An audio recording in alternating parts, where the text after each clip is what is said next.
ইতিমধ্যে ভাৰতবৰ্ষৰ নিৰ্বাচন আয়োগৰ যি তথ্য ৱেবছাইট তাত দৰং ওদালগুৰি লোকসভা সমষ্টিত 1,03,000 অধিক ভোটত আমি আগবাঢ়ি থকাটো দেখাইছে।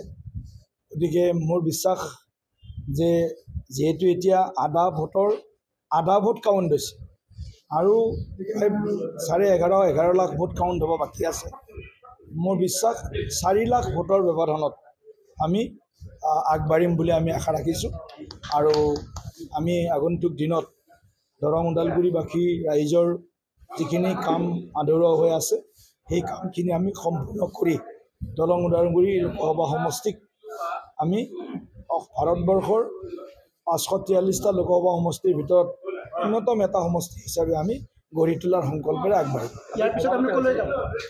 এতিয়া মই ৰঙিয়া যাম, ৰঙিয়াৰ পৰা মই মচলপুৰ যাম, মচলপুৰৰ পৰা ওদালগুৰি আহিম।